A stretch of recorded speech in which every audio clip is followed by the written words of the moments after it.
Alors kunomi demgal flakay ko demgal alors kunomi gandal flar mofti gandal.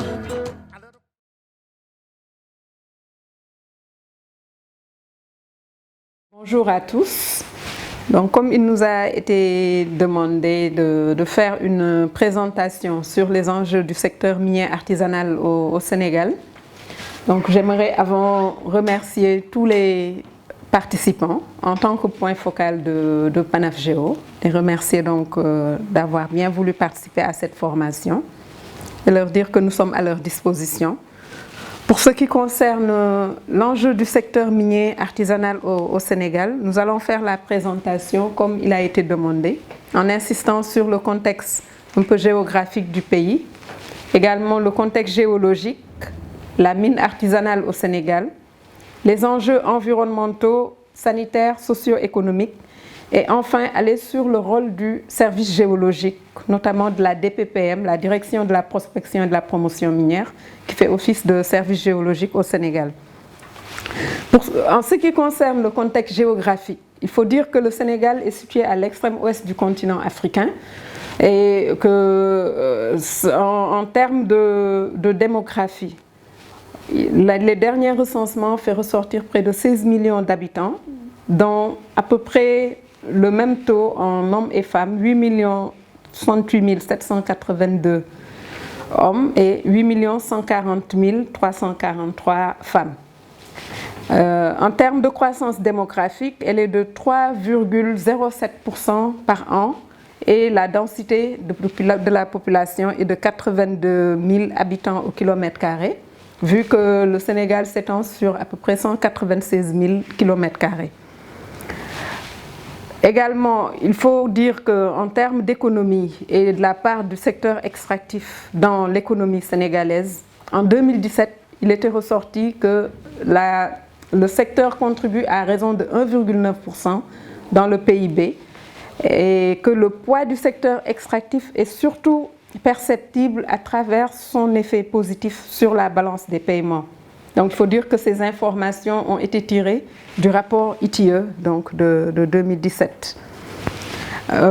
Pour ce qui concerne le contexte géologique, le Sénégal est distribué en deux grands ensembles. Nous avons le bassin sédimentaire donc, qui s'étend sur les 3/4 du territoire et qui concerne l'ensemble des parties plus ou moins jaunâtres de la carte géologique du Sénégal et qui comprend, en plus des matériaux de construction, calcaire, sable, grès, l'essentiel de l'exploitation de phosphate se trouve dans cette zone, notamment dans la région de Thiès et dans, un peu dans la zone de Diourbel. Également, on trouve dans ce bassin sédimentaire le zircon, l'exploitation de zircon dont vous avez entendu parler, les minéraux lourds, donc ilménite, zircon, titanium, donc, qui est faite par la Grande Côte Operation, se trouve aussi dans ce bassin. Et la seconde partie de la carte géologique concerne ce qu'on appelle le socle précambrien. Ce socle, donc, qui est situé à l'extrême, au sud-est du pays, est composé de volcanosédiments. Et c'est dans ce socle que l'on retrouve l'essentiel des commodités comme l'or, qui est actuellement en exploitation. Il y a d'importantes cibles de cuivre, des manganèses, le marbre aussi, du granit et du basalte se trouvent dans cette zone. Pour ce qui concerne maintenant le sujet qui nous réunit ce matin, donc l'exploitation artisanale, il faut dire que l'encadrement de la mine artisanale fait partie d'un des secteurs prioritaires du plan Sénégal émergent. Le plan Sénégal émergent qui est notre politique de base, donc, sur laquelle reposent toutes les lettres de politique sectorielle de développement qui ont été définies. Et donc l'encadrement et la promotion des mines artisanales en constituent un point essentiel, avec l'ambition de transformer les mines artisanales en opportunités de développement économique et social, avec la fourniture de 5 à 10 millions d'emplois. Cet encadrement de la mine artisanale donc, concerne spécifiquement, il faut le dire au Sénégal, l'exploitation artisanale concerne spécifiquement l'or. C'est la principale substance qui est exploitée.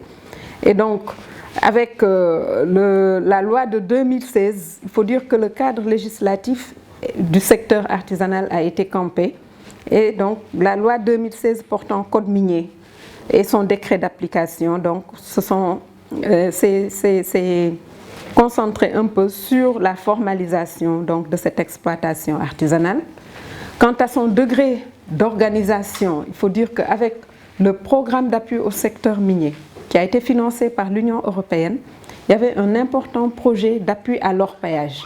Et en conclusion de cette étude, il avait été décidé d'accompagner les exploitants en les organisant en coopérative et en association. D'ailleurs, vous avez entendu parler du projet d'or équitable. Ce projet or équitable a eu comme cible certains GIE qui étaient organisés dans le cadre de ce programme d'appui à l'orpaillage. Pour en revenir maintenant au rôle du secteur du service géologique national, donc en termes d'accompagnement pour le secteur minier, il faut dire que le service géologique, donc la direction de la prospection et de la promotion minière au Sénégal, se veut d'avoir un rôle d'appui, de sensibilisation, d'encadrement, de formation.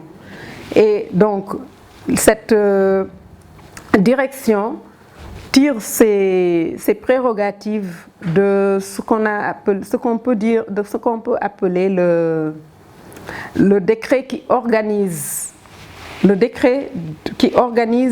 ministère. C'est dans ce décret donc à partir de ce décret, on peut dire que la DPPM se veut un bras technique du MMG, du ministère des Mines et de la Géologie, avec comme mission de contribuer à la mise en œuvre de la politique en matière de géologie et mines et de promotion du secteur minier à travers l'amélioration de la connaissance géologique du sous-sol, du sol, la production et la diffusion d'informations géoscientifiques. Et par conséquent, cette direction aussi a son importance parce que dans la nouvelle loi, il est prévu de définir des zones promotionnelles.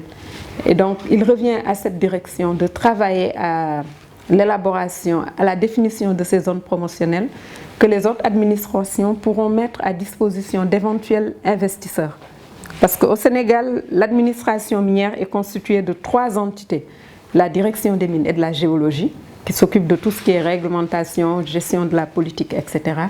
La direction du contrôle et de la surveillance des opérations minières et la direction de la prospection et de la promotion. Donc, en ce qui concerne particulièrement ce sous-secteur de l'exploitation artisanale, on peut dire que la DPPM compte jouer un rôle d'appui, comme je l'ai dit tantôt, de conseil, de sensibilisation, d'encadrement et de formation des artisans miniers à travers des ateliers ou des programmes. Et donc, c'est en ce sens qu'on peut bonifier ce qui a été fait dans le cadre du PASMI, avec le développement d'une exploitation artisanale d'or formalisée et qui, à long terme, devrait disposer d'outils légaux approuvés par les groupes cibles et mettre au point des outils performants et reproductibles. Ce programme avait beaucoup travaillé avec le lycée technique et minier de Kédougou pour développer certains de ces matériels que vous voyez à l'écran. Et donc, également, la direction a travaillé avec le bureau d'études canadien Artisanal Gold Council donc, pour mettre en œuvre un projet pilote de production semi-mécanisée d'or sans mercure avec un GIE qui a été institué suite au programme d'appui à l'orpaillage. Et la méthode de traitement utilisée était basée sur les matériels et équipements tels que le concassage primaire et secondaire, le broyage humide du minerai, la récupération de l'or par les tapis et la concentration du minerai par table vibrante pour séparer les minéraux stériles et l'or, et la fusion en lingots avec le borax. Donc vous voyez que pour cette activité, le mercure n'a pas été utilisé. Et là, nous avons quelques photos de ce programme qui a été développé. Voilà, je vous remercie de votre attention.